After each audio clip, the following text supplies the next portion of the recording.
di remercier d'abord yéen waa presse bi ñu fekk ci tey jii ci conférence de presse bi di nuyu les responsables politiques yi nekk ci kaw table bi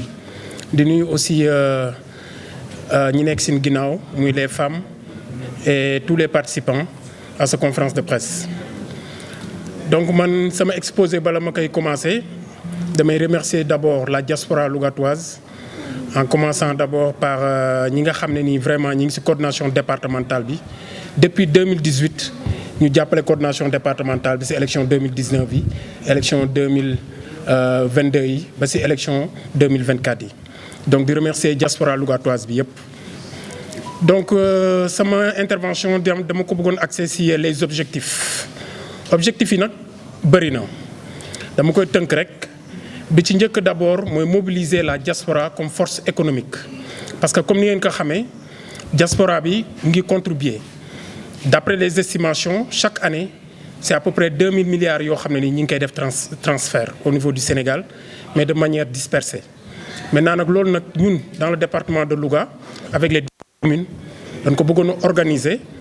ba nga xam ne nii danañ ko orienter ci des investissements à travers des projets locaux, à travers des petites et moyennes entreprises et des petites et moyennes industries et aussi l'emploi des jeunes. Donc loolu nag pour mu nekk bu nekk ba pare dañoo bëgg mu Louga nekk exemple parce que ku xam Louga xam ne c'est l'immigration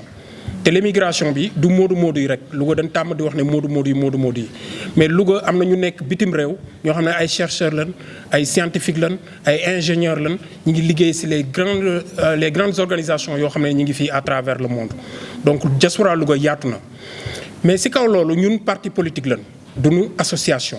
diaspora Louga bi yëpp y a beaucoup d'associations yoo xam ne ñu ngi en contact ak ñoom mais ñun suñu rôle en tant que parti politique mooy parti politique boo xam ne nii aussi moo nekk au pouvoir mooy jéem a xool naka lañ mën a apporter suñu pièce ak suñu pierre ci diaspora bi pour sargal leen. Raison pour laquelle ñu convoqué woon une réunion au niveau du bureau de la coordination départementale ñu am initiative bi pour organiser journée bi pour delloo njukkal diaspora bi. Delloo njukkal bi nag du dara du loo xam ne dañoo nekkaat di organiser diaspora parce que diaspora lougatoise bi organisé wu na bu baax y a beaucoup d'associations mais ñun suñu rôle mooy wax ak diaspora bi quels sont les fonds ak les institutions de l'État ak les agences de l'État yi nga xam ne nii ñi ngi fi di jàppale diaspora bi am na ñu ko xam am na ñu ko xamul donc loolu noonu ñun foofu rek lañ mën a yem pour jàppale waa diaspora bi ànd ci ak association diaspora yi fi nekk yëpp yi nekk ci Louga ci département de Louga yëpp. Donc loolu benn la ci objectif bi. Deuxième objectif bi mën naa wax c'est pour promouvoir aussi des opportunités d'investissement dans notre département dans le domaine agricole, élevage, commerce, numérique, immobilier, tourisme, formation et les infrastructures. Parce que yooyu ma cité yëpp dafa nekk ay points yoo xam ne nii c'est des domaines stratégiques yoo xam ne le nouveau code des investissements bi nga xam ne nii publié nañ ko ratifié comment dirais-je voté nañ ko Assemblée nationale ba président bi publié ko septembre passé 2025 il y a beaucoup d'opportunités yoo xam ne nii diaspora bi xamuñu ko pour l'investissement. Je peux donner quelques tey jii bu fekkee ne da ngay investir au Sénégal bu fekkee ne Dakar nga bëgg a investir da ngay am 3 ans de suspension lépp loo xam ne ni taxe la lépp loo xam ne ni douane la. bu dee dans les régions fu mel ne Louga 5 ans di nga toog 5 ans yoo xam ne nii doo fay impôt doo fay taxe ba pare bu matériel boo jëlee extérieur ñëw bëgg koo investir doo fay douane. Donc loolu ñu bëri xamuñu ko te pourtant mi ngi ci code des investissements te nekkul loo xam ne nii da ngay yor ay milliards wala ay millions pour mën a investir. bi ci gën a ndaw entreprise bi gën a ndaw ak 15 millions boo ko amee benn projet 15 millions rek boo ko amee am nga droit bénéficier wu ci loolu. Donc opportunité yu mel noonu ak avantage yu mel noonu lañ bëgg a wax ak diaspora bi incha allah ci journée bi loolu monsieur Thiam dina ci ñëw ci panel yi nga xam ne ni war nañ koo tenir incha allah. loolu bu jàllee aussi mën naa wax toujours ci objectif yi c'est de renforcer la solidarité sociale dans les domaines de santé, l'éducation, l'accompagnement communautaire. loolu ñëpp xam nañ ko au niveau du Sénégal et spécialement dans le département de Louga foofu yëpp a sooxe boobu nag li ko waral mooy y a pas d'organisation te gëm naa ne diaspora bi mën na ci apporter lu bare te incha allah ci panel yi ni organiser ci journée bi y aura beaucoup d'informations des experts yoo xam ne dinañ ñëw présenter ko pour que diaspora bi xam fan la ñuy jaar pour investir fan la ñuy jaar pour am financement fan la ñuy jaar vraiment pour mën a bénéficier wu ci fonds yi nga xam ne ni état bi teg na ko. donc loolu bu jàllee nag damay ñëw ci démarche inclusive bi nga xam ne nii def nañ ko parce que am nañ ay interpellations yu bari diaspora bi non diaspora kenn waru ko politiquer diaspora bi non waruñu ko defee nii war nañu ko defee nii initiative la initiative nag benn nit moo koy jël mais daf si ànd ak mbooloo pour initiative boobu mën a réussir. Maintenant ñun parti politique lañ mais démarche exclusive lañ def raison pour laquelle danoo def ay commission danoo def d'abord le comité de pilotage bi nga xam ne nii si réunion bureau départemental lañ fa réunion ñu def benn comité de pilotage de coordination. Comité de pilotage boobu et de coordination boobu noonu le président c'est Aliou Fall mooy le coordinateur départemental en même temps nekk aussi le directeur de l'alphabétisation et des langues nationales au niveau du ministère de l'éducation.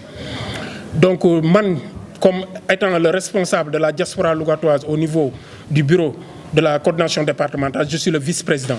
Le secrétaire général mi ngi tudd Serigne Dieng mi ngi dëkk Sakal donc génn nañ Louga.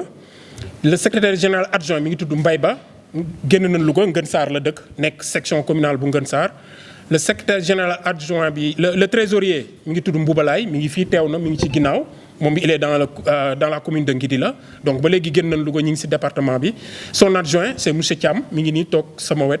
donc loolu mooy comité de pilotage bi. Maintenant nag ñu mettre en place des commissions.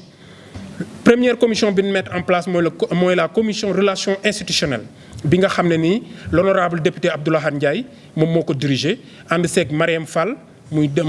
député aussi au niveau de l'Assemblée nationale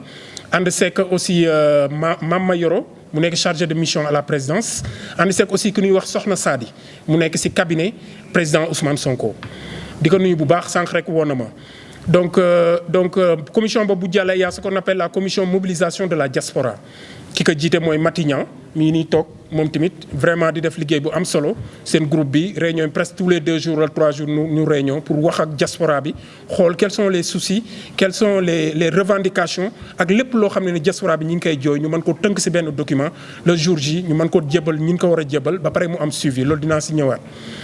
Donc à part commission Matignan bi y a la commission panel et programme ki ko dirige le président c'est Pape Moussa Sy ngeen xam ko bu baax mu nekk fii nekk professeur de français en même temps aussi mu bokk maintenant ci bureau politique bi mu nekk chargé de formation adjoint au niveau du bureau politique de Pastef les Patriotes. Après boobu aussi on a la commission communication et responsable relation avec les médias donc kooku yéen a ma gën a xam média bi yéen contacté na leen muy Lay Sow nekk proviseur bu lycée bu Léona moom mooy président wu premier censeur voilà pas censeur autant pour moi. Donc nekk ak ànd seeg aussi Alioune Badara Diakhate bi nga xam ne mi ngi nii moom moo nekk mooy modéré conférence de presse bi. Commission boobu bu jàllee y a la commission finance ki ko jiite muy le président Ali Konaté présentement mi ngi France mi ngi def aussi liggéey bu am solo Louga surtout koñam ci côté social bi donc di ko nuyu di ko gërëm bu baax. À part boobu aussi y a la commission organisation logistique sécurité et santé boobu ki ko dirige mooy le responsable du section communale de Louga muy le président Ndiak Sarr. À part boobu y a la commission culture jeunesse engagement citoyen bon donc commission boobu ki ko jiite mooy Cheikh Diallo Diène nekk aussi chargé de mission à la présidence ki topp ci moom mooy Nit Dof Mortala Gueye ngeen xam ko bu baax d'ailleurs moom sax moom moo waroon nekk président bi mais ak ay activité am vraiment mu bàyyi ko Cheikh Diallo ba pare ànd ak moom di liggéey aussi ci commission boobu noonu. boobu bu jàllee y a la commission et c'est la dernière commission suivi évaluation et mise en œuvre des résolutions parce que bëgguñu def benn journée boo xam ne day nekk journée boo xam dañ koy def après ñu jàll non parce que c'est la première édition dañ bëgg def benn journée boo xam ne après day am suivi am évaluation boo xam ne dañ naan fii lañ jógee fii lañ egg am na lu ci des naka lañ koy eggalee balaa deuxième édition bi di ñëw comme ça moo am ay résultats ki ko jiite mooy maître Medoune Mané Diop ngeen xam ko bu baax mu nekk aussi PCA wu ANPEJ. Donc pour wax ci travail inclusif boobu ñu def je lance un appel solennel à cette journée à tous les migrants de Louga toute la diaspora lougatoise. ubbi nañ suñuy porte tëjuñu suñu porte bien vrai que parti politique lañ bu nekk au pouvoir mais bu nee diaspora Louga amul parti politique amul kenn képp koo xam ne gis nga ci sa bopp parce que loo bokk doo xaar ñu boole la ci ñun dañuy def fi nga xam ne ni moom la suñu compétence yam parti politique lan suñu président Ousmane Sonko digal nañ ñu def ay activités yoo xam day impacter population bi donc ñun am nañ yaakaar ne journée bi nii dina impacter population bi parce que programme bi nga xam ne ni Thiam dina ñëw léegi dérouler ko bu boobaa da ngeen xam ne vraiment impacté na population bi donc ñu ngi woor ñëpp loolu bu jàllee